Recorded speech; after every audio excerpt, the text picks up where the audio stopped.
आवश्यक है। आपके कुल देवता कुल देवी आपके क्षेत्र के देवता सभी को तर्पण करना होता है। आप कहीं भी जाओ, गंगा जी में यहाँ से जाने के बाद प्रयाग में जाओ तो बालाजी को आप इष्ट मानते हो, उनके नाम से जल चढ़ाइए। वैष्णव मैया के नाम से अपने जितने भी कुल देवता है, आपके जो भी नीलकंठ भगवान, प्रेतराज, कुंगर, हीरा, लोरी, डगेल, जो भी सिद्धियां हैं, सभी के नाम से आप जल अर्पण करके आपके चरणों में हम जल अर्पण करें। आभार कीजिए। क्षेत्रीय देवता, पितृ देवता, सभी का आह्वान करिए। कुल देवता, कुल देवी आह्वान करिए सभी को। वहां से मैं मायापुरी और कनकल से हरिद्वार, ऋषिकेश होते हुए लक्ष्मण झूला में पहुंच गए। जो पापी मनुष्य के लिए अत्यंत दुर्लभ है, जो पापी मनुष्य के लिए अत्यंत दुर्लभ है, अत्यंत दुर्लभ है। हे देवी, और जहां वैष्णव माया अपने माया पास में जीवों को नहीं बांधती है, यहाँ पर वैष्णव मैया माया नहीं आने देती। अपने वैष्णव भक्तों पर माया को, जीव को माया से नहीं बदलने देती है। कोई उसे हरिद्वार, कोई मोक्ष द्वार, तो कोई गंगा द्वार, तथा कोई मायापुरी भी कहती है। समझ में आ रही है? है देवी, कोई उसे हरिद्वार तो कोई मोक्ष द्वार, अर्थात कोई गंगा द्वार तो कोई मायापुरी कहते हैं। वह पर्वत मालाओं से बाहर निकली हुई गंगा इस भूतल पर भागीरथ के नाम से विख्यात है। भागीरथी के नाम से विख्यात है। जिसने नाम उच्चारण करने पर, जिसके नाम उच्चारण करने पर मात्र से मनुष्य की पाप राशि के सहस्त्र टुकड़े हो जाते हैं। गंगा गंगा के हर हर गंगे, हर हर गंगा कहने से सहसों पापों के टुकड़े हो जाते हैं। हे देवी, अगस्त राम की ओर ले जा रहा हूं, चिंता। हे देवी, ज्ञानी पुरुष हरिद्वार को वैकुंठ का एक सोपान कहते हैं। ज्ञानी ऋषि, ज्ञानी मुनि अगस्त जी कहने लगे, हे देवी, ज्ञानी पुरुष हरिद्वार को वैकुंठ का एक सोपान कहते हैं, क्षेत्र कहते हैं, महा संगम और तीर्थ कहते हैं। वह स्नान करने वाले पुरुष भगवान विष्णु के परम पद को प्राप्त होते हैं। वह स्नान करने वाले पुरुष भगवान विष्णु के परम मोक्ष को प्राप्त होते हैं। उस तीर्थ में उपवास करके उन्होंने प्रातः काल गंगा में स्नान किया और जो जो तर्पण करने योग्य था उन देवताओं और ऋषियों तथा पितरों का तर्पण कर जो ही तर्पण किया करने का विचार किया, त्यों भी शीत जल से आक्रांत होकर थर थर कांपने लगे। ठंडा जल स्नान करने से कांपने लगे। एक तो वे परदेश में थे, दूसरे अकेले थे। एक तो परदेश में और दूसरे अकेले। एक तो वे परदेश में, दूसरे अकेले थे। वह आए थे, कोई भी सहायक नहीं था। इस दशा में अत्यंत ज्वर से पीड़ित होने पर उनके मन में बड़ी भारी चिंता,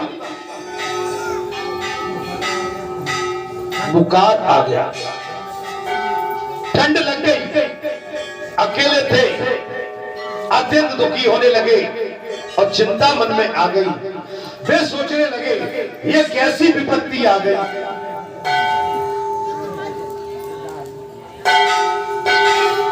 ये बोले कैसी विपत्ति आ गई। संताप देने वाली व्यर्थ की चिंता से क्या लाभ।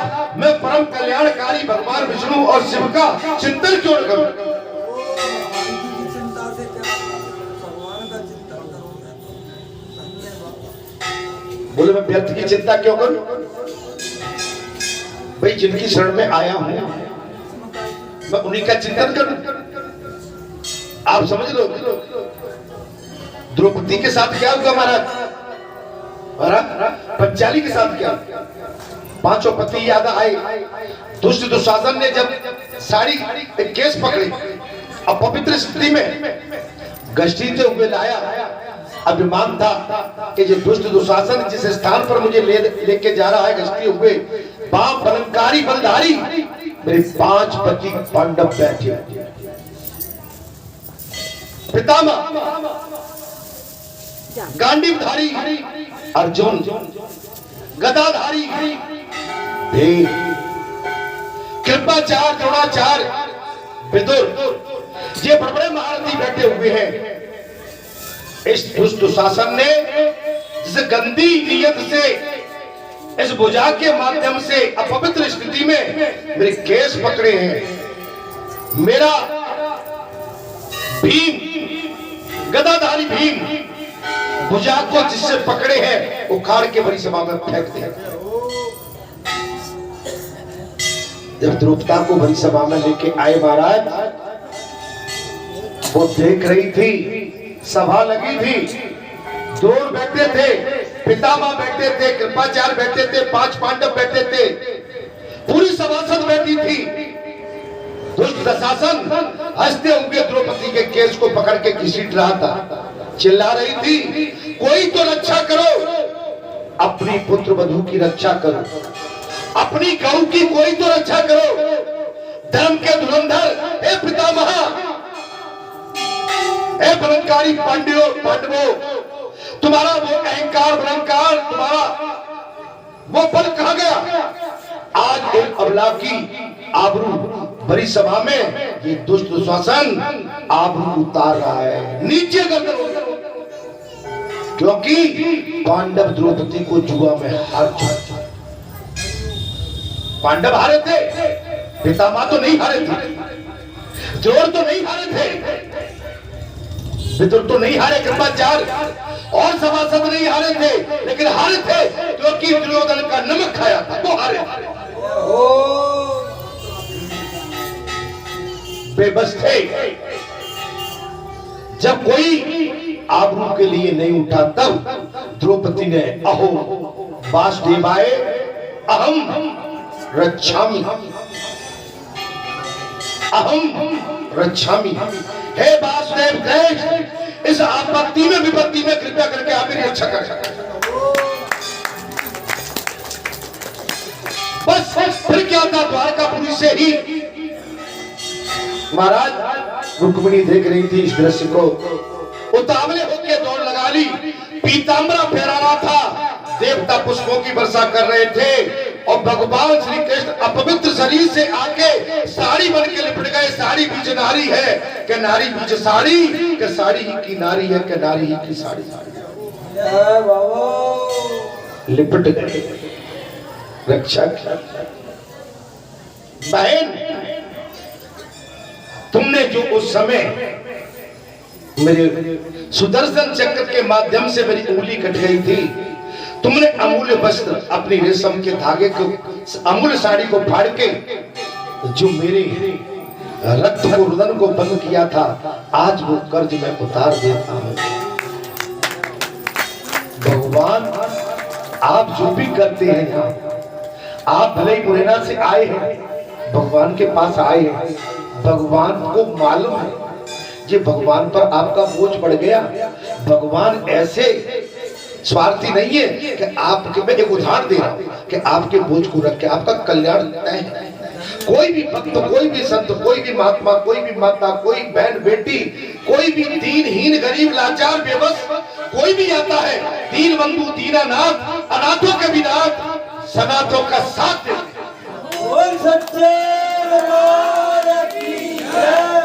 साड़ी बन के लिपट गए।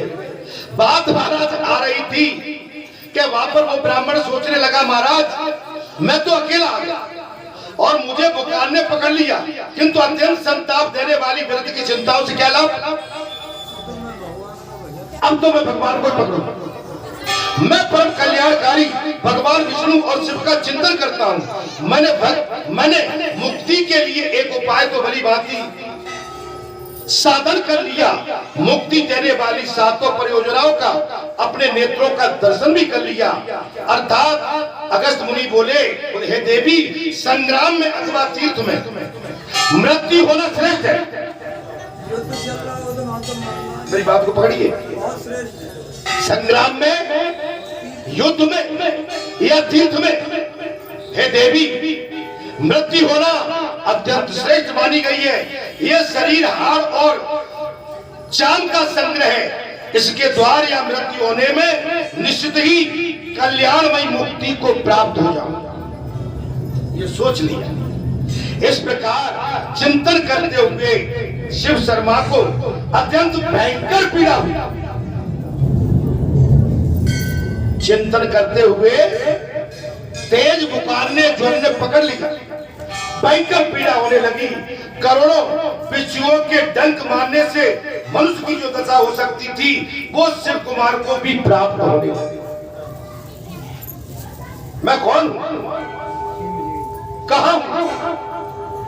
जब आदमी अचिंत्य हो जाता है, अकेला कहीं फंस जाता है, मैं कौन हूं, कहां से आया हूं, इस समय कहां हूं, इसकी सुध नहीं रही। स्मरण करने योग्य सभी बातें भूल गई।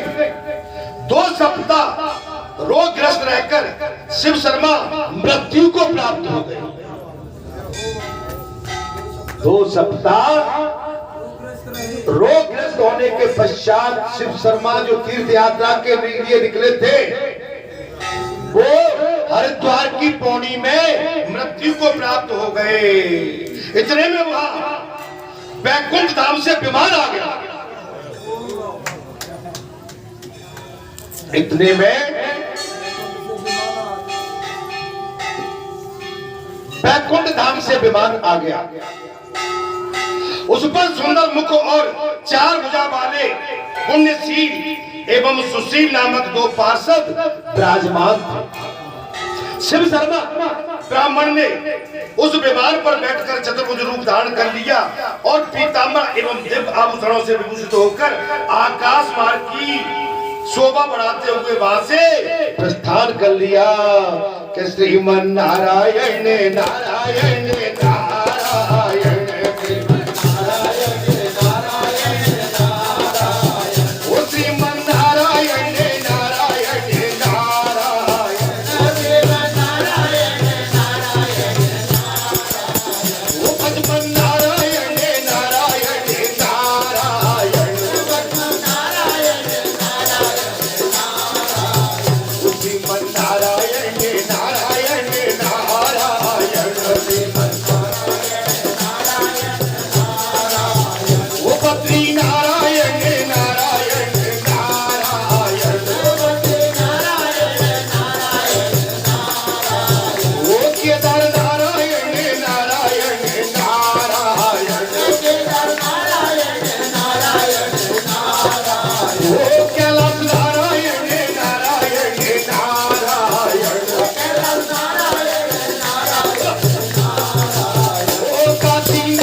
कथा थोड़ी सी और कहना चाहता हूँ, पर उसका मैं उतार दे रहा हूँ कथा का, ठीक है।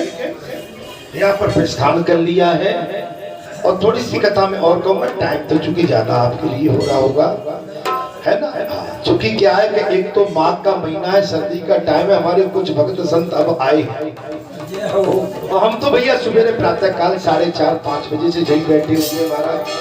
सवेरा कैसे हो गया और दोपहर कैसे हो गया और कैसे संध्या को टाइम है रहा महाराज, पता ही नहीं पड़ो यार।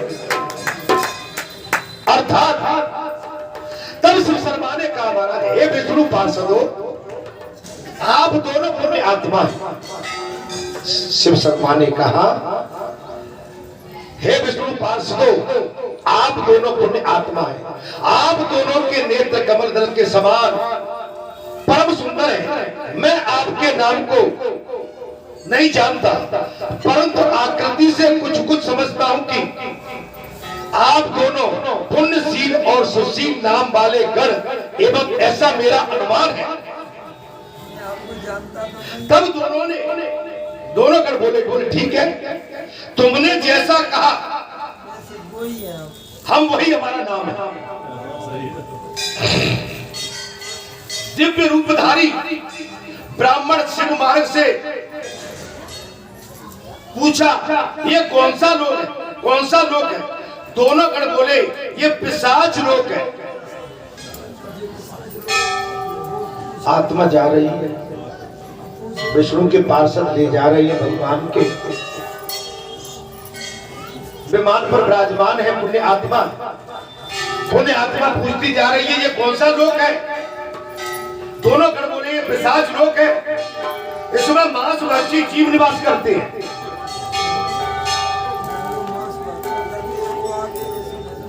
इसमें मांसभक्षी जीव निवास करते हैं, जो दान देकर पछताते हैं, नहीं करते हुए देते हैं। कभी प्रसंग बस एक बार शिव जी की पूजा करके सदा प्राय अपवित्र चित्त ही रखते हैं, ये गण बता रहे हैं। एवं जिनका पुण्य बहुत थोड़ा है, दान देने में हिचकिचाना, किया हुआ दान वापस ले जाना, दिए हुए दान को भी छुड़ा ले जाना और दिए हुए दान को भी अपना हड़प करना, ये पिशाच लोक में पड़े हैं। एवं जिनका पुण्य बहुत थोड़ा है, धन संपत्ति भी बहुत थोड़ी है, ये सके वे ये पिशाच है। ये पिशाच बन के पिशाच लोक में पड़े हैं। अर्थात तदंतर आगे जाने पर शिव शर्मा ने देखा कि हष्ट पुष्ट नर नारी से भरा हुआ एक सुंदर लोक है। उसे देखकर उन्होंने पूछा, हे पार्षदों, ये कौन सा लोक है? कथा सुना दो, अच्छी लग रही है, मन लग गया, गड़ी की तरफ तो नहीं है तुम्हारा? और किस पुण्य से यहाँ आना जाना पड़ता है? तब दोनों गण बोले, ब्राह्मण, ये गोलोक यहाँ के निवासी गोहक माने गए, जो नियम पूर्वक धन कमाकर उसे धरती में गाड़कर छिपा देते हैं।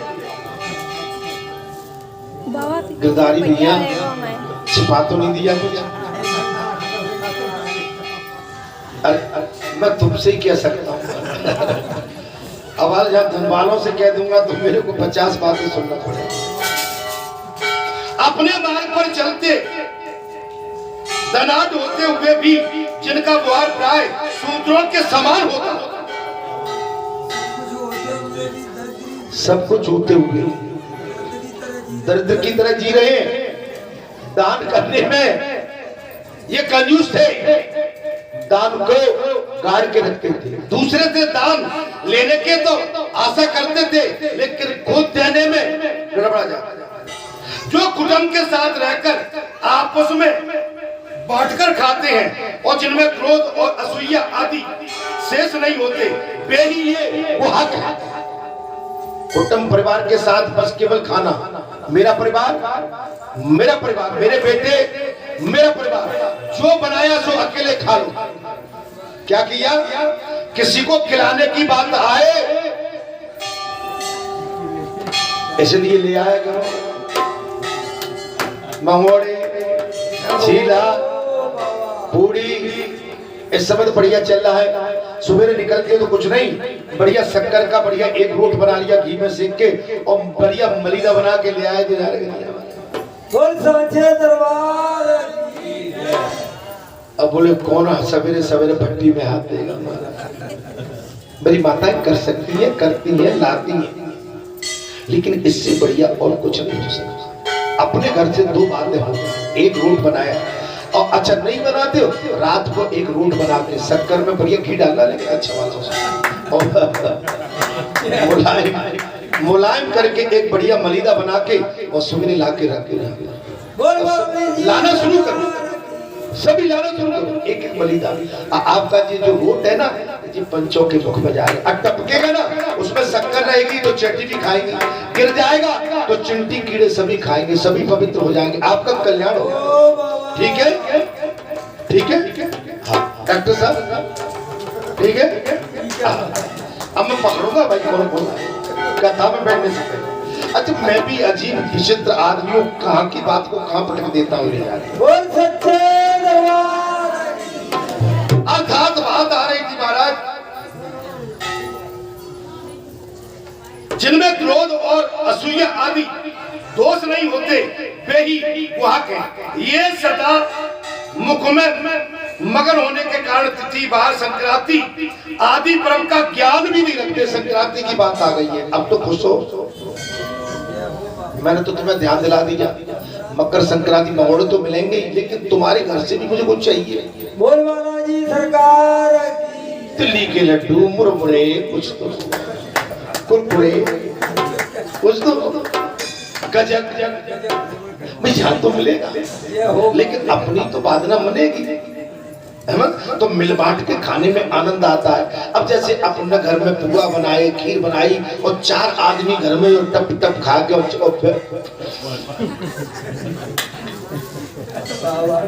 लेके आओ मंगोड़े बनेंगे, मैं उस दिन मंगोड़े खाऊंगा।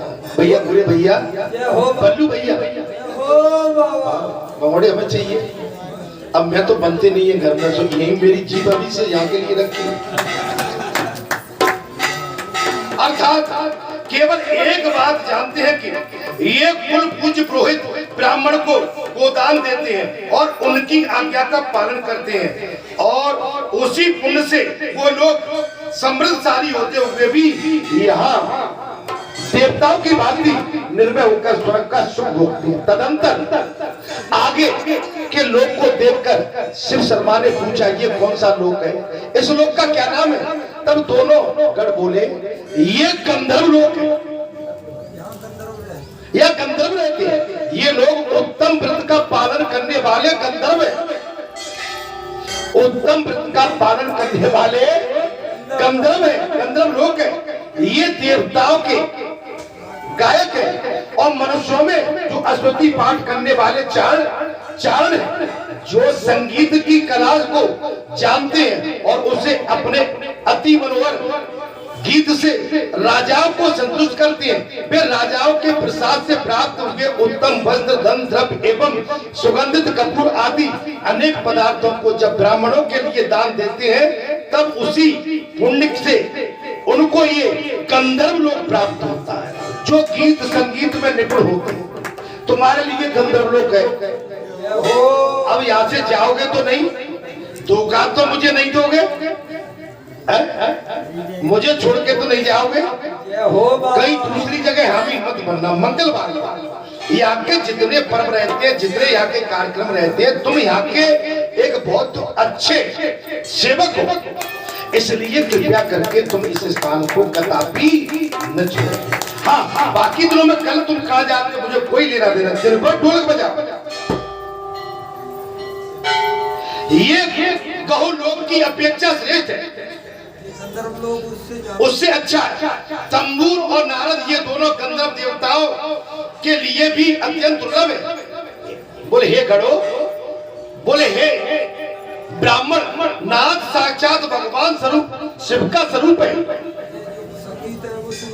भगवान शंकर का स्वरूप है संगीत। वे दोनों उस नादान तत्व के ज्ञाता है।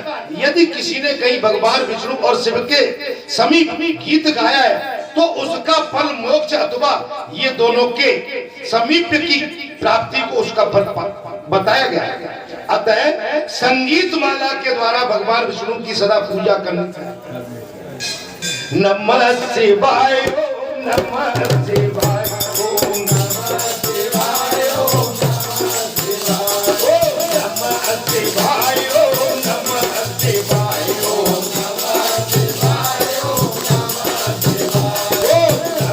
शिवाय, ओम नमः शिवाय, ओम नमः शिवाय, ओम नमः शिवाय, ओम नमः शिवाय, हरे हरे हरे बोले नमः शिवाय, हरे हरे बोले नमः शिवाय, हरे हरे बोले नमः शिवाय,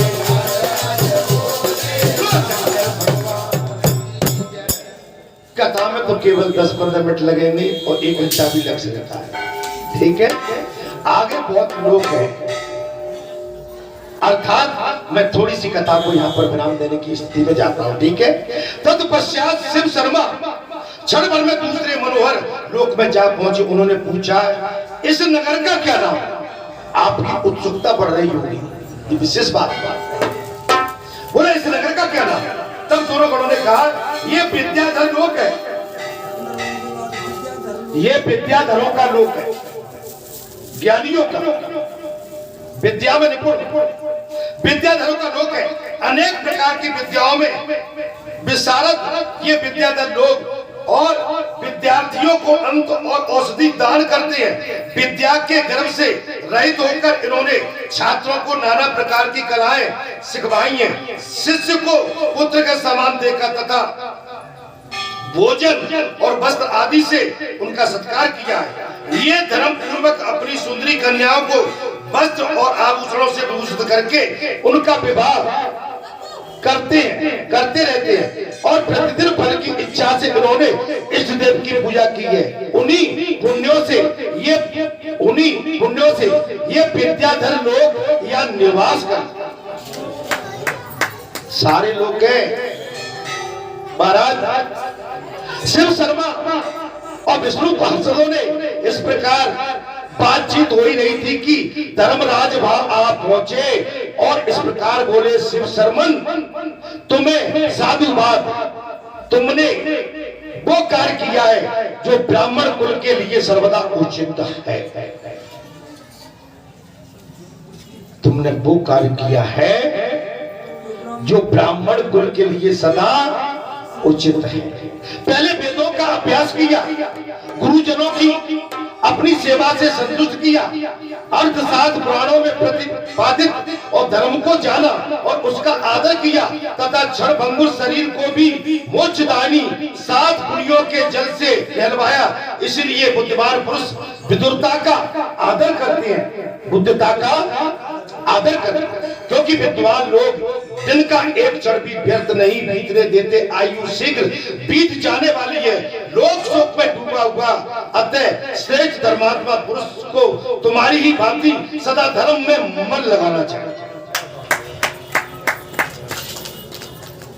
देखते देखते दुनिया ही गुजर जाती, देखते देखते हमारा जीवन बड़ी गति से निकल रहा है। सुबेरा होता है, सूर्य ढल जाता है, प्रातः उद्गम होता है, संध्या काली में विलीन हो जाता है। जीवन इसी उद्गम में और विलीनता में हमारा जीवन भी निकल जाता है। हम कमाते हैं, खाते हैं, फिर करते हैं, फिर चलते हैं, फिर उठते हैं, सुबह होता है, शाम होता है, रात्रि में सो जाते हैं, नित्य क्रिया में फिर लग जाते हैं। हर दिन हमारे लिए आनंददायक होता है, करने के लिए हम प्रतिदिन कुछ न कुछ उतावले बने। तत्पश्चात महाराज आयु शीघ्र बीतने जा रहे, बस खत्म कर रहा हूं, थोड़ा धैर्य धारण करिए, ये बात आपको बार बार नहीं मिलेगी और कथा को जो आनंद वो निकल जाएगा।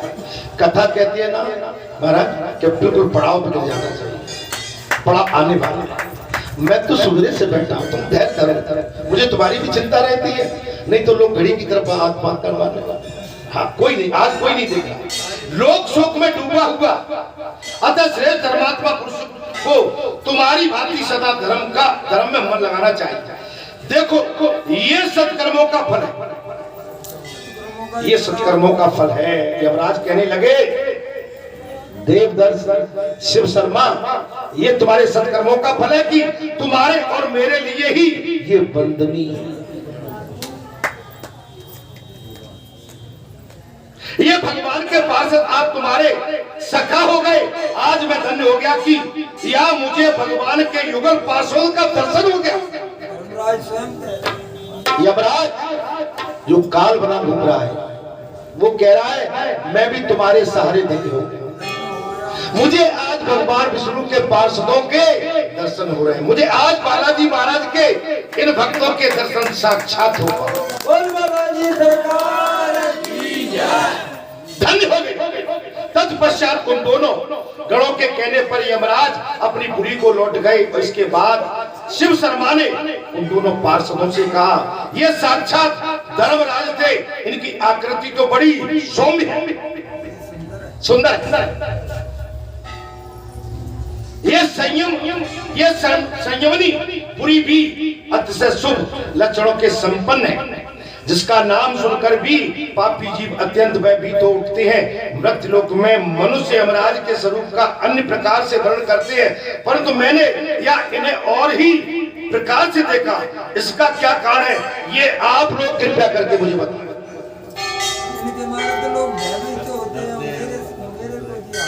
बोले काल आ जाए, यमराज आ गए, लोग डर जाते हैं यमराज के नाम, भयभीत हो जाते हैं, लेकिन मैंने तो यहाँ कुछ और ही देखा। तब दोनों गण बोले सौम्य,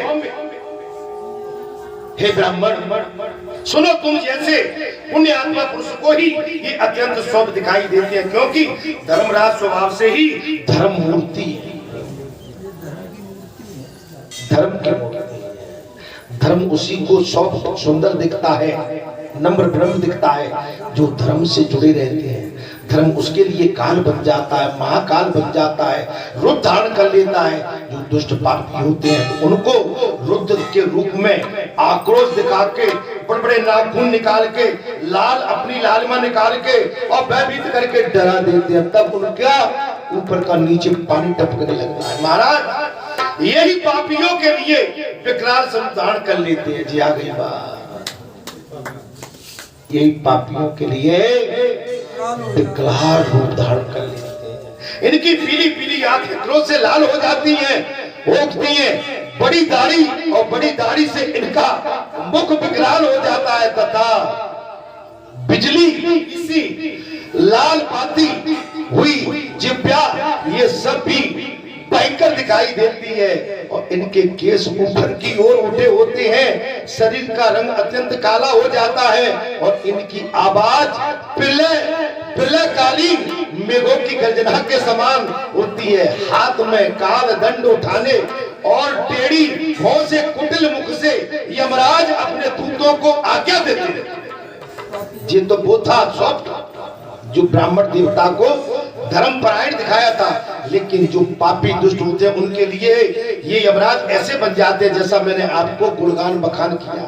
ये पाप आत्मा को वहां लाल नीले वहां लाओ नीचे गिरा दो, अच्छी तरह से बांध दो और कठोर दंड दो। इस दुराचारी के मस्तक पर लोहे के मुद्गल से जोर जोर से मर। कथा सुनना है, ठीक लग रही है? अब तो कोई गलती नहीं करेंगे, जो गलती हो गई उसे भूल जाओ, लेकिन इस कथा को सुनने के बाद आगे की गलती पर ध्यान रखना। अर्थात दोनों पैर पकड़कर इसे पत्थर की चट्टानों पर मारो, वो भी बचा। समझ में आ रही है? पाप का ये भोग भोगना पड़ता है, और आप धर्म करोगे और दान करोगे, भगवान की भक्ति में लीन रहोगे, तो वो जो यमराज है वो भी सुंदर बनके तुम्हारे दर्शन करने आएगा अपने पैरों से। और वो कहते हैं अपने पैरों से, हे पार्षदों, इसका गला दबाकर इसकी दोनों आंखें निकाल लो। कुकर्म जो करते, अधर्म जो करते, बहन बेटी, माता बहन बेटी, भाई माँ बेटी, इन पर गंदी नियत रखते हैं, उनकी दुर्गति ऐसे ही होती है, ऐसे ही होती है, ऐसे ही होती है। भाई का धन हनन, भाई के साथ बेईमानी, समाज के साथ गद्दारी, समाज के साथ बेईमानी, संत के साथ गद्दारी, संत का अपमान, ये सब नरक में ले जाके इसी तरह की पीड़ाओं का भोग हो।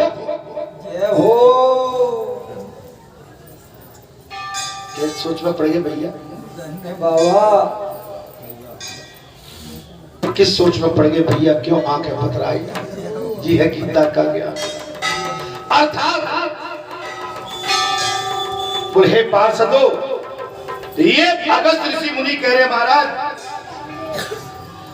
बोले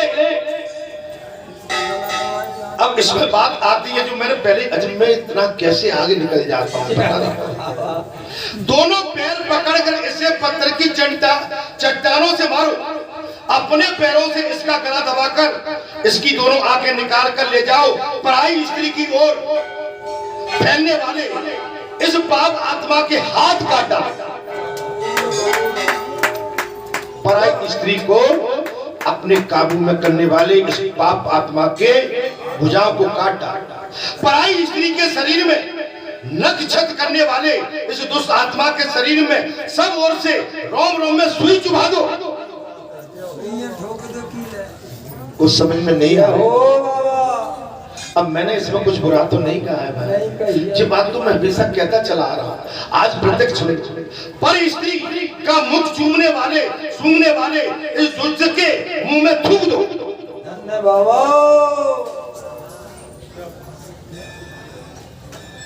दूसरे की निंदा करने वाले इस पापी के मुंह में तीखी कील लोहे के बने हुए पति के शरीर से सजा दो। जो अजय पुरुष अपने ही ग्रहण किए हुए नियम का त्याग करता है, उसे दुष्ट आत्मा ब्रह्मदंश नामक नरक में बार बार गिराओ। इत्यादि बातें जो बात सुनने के बाद, प्रण लेने के बाद, लेकिन वही कुकर्म करता है, ये नरक में नहीं, जो गंदे से गंदा नरक है उसमें डाल। जैसे अभी आपने कथा सुनी, आप इस कथा को नजरअंदाज करोगे तो भगवान ने सुन ली वो कथा, भगवान गुप्तचर बनके आपकी ये कथा पूरी सुन ली, आपको सुना दी। आप बात ये नहीं कह सकते कि महाराज हमने सुना नहीं था, हमें पता नहीं था। नहीं, वहां पर वो वेद व्यास गद्दी पर बैठे थे जिन्होंने सारी बात आपको बताई, समझाई, लेकिन उसके बाद आप नहीं माने। आप तो महापापी और न कहता। बोल बालाजी सरकार की जय। सफाई देने का मौका भी नहीं मिला। ब्रह्मदंश नामक नरक में बार बार गिराओ, वो यमराज कह रहा है। इत्यादि बातें कहते हुए यमराज शब्द दुराचारी पुरुषों को दूर से ही सुनाई देता है। पाप आत्माओं को यमराज अत्यंत भयंकर दिखाई देता है।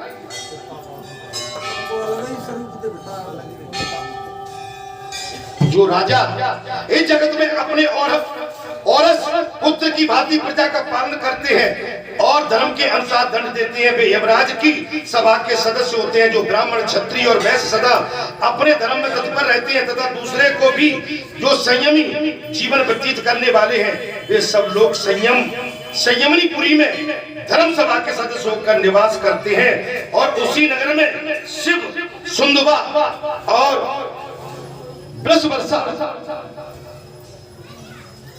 जगदस रचि सहस्रजति कुंचिम और धनवा और रिपुजनवा अथवा अथवा विचार करने एवं कुशल एवं यमराज की सुधर्मा सभा में बैठते हैं। यमराज अपने दूतों से कहते हैं, मेरे सेवकों को जो मनुष्य गोविंद माधव मुकुटधरे मुरारे शंभु शिव ईश चंद्रशेखर शूलपाणी दामोदर अश्वत्थम जनार्दन वासुदेव इत्यादि नामों का सदा उच्चारण करते रहते हैं, उनको दूर से ही त्याग देना, उनको परेशान मत करना।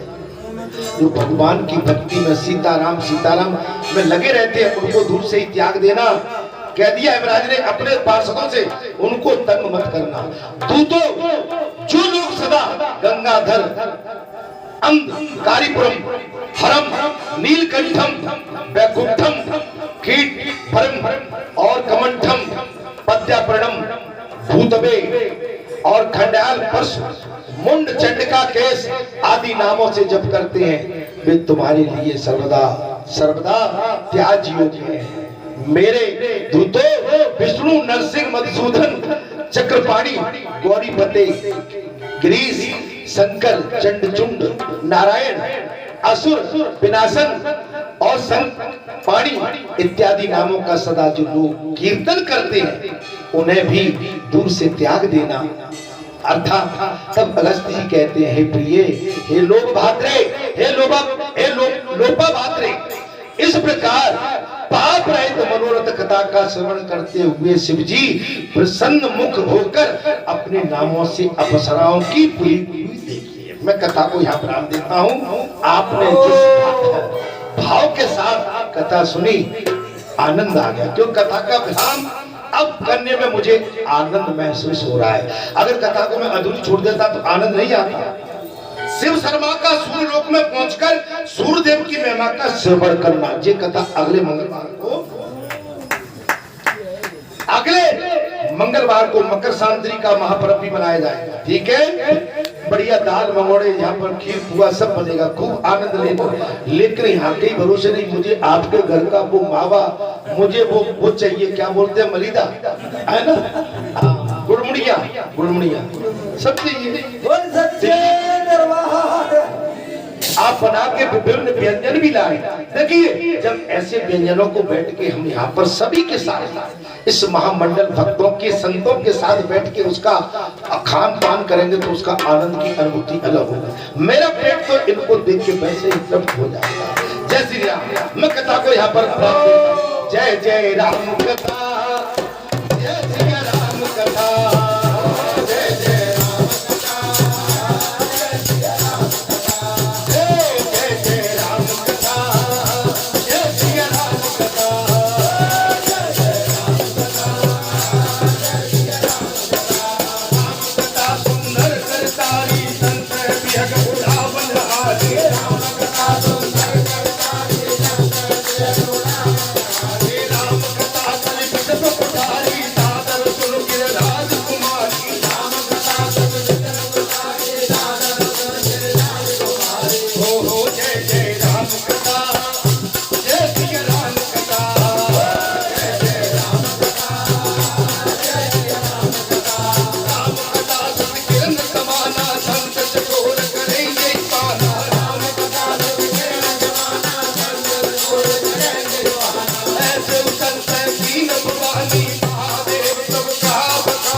सुनी महेश परम सुखमानी, ओ रुचि अरे भगत सुहाई और कई सम अधिकारी पाई। मैंने ये राम कथा भगवान शंकर का स्वरूप जान के आपके सम्मुख कही है। क्या ये कथा आपको अच्छी लगी? अच्छी लगी महाराज। अच्छी लगी तो ठीक है। अगर तुमने कथा में किंतु परंतु निकाला निकाला तो जो तुम्हारे मन अत संदेह तो किन जाए परीक्षा ले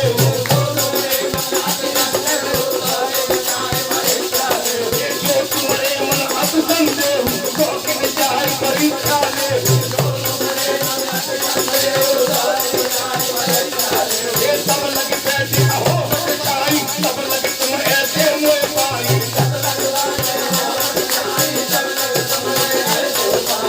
अगर भूल से चूक से किसी के मन में संदेह आ गया मैं गारंटी देता हूं कि जाओ परीक्षा ले लो मैं आपको बेटा यही मिलूंगा बोल साचे दरबार की मैं आपको बेटा यही मिलूंगा मुझे यही पाओगे लेकिन कथा पे संदेह कभी मत करना किसी संत पुरुष पे महापुरुष पे संतों पे महात्माओं पे भक्तों में किसी में संदेह की गुंजाइश है ही नहीं मुझे जब आप में संदेह नहीं दिखता तो आप किस पर संदेह कर सकते आप निर्मल हो अगर निर्मल नहीं होते तो एक आसन से बैठ के लगातार 4 घंटा में बैठना असंभव जय श्री राम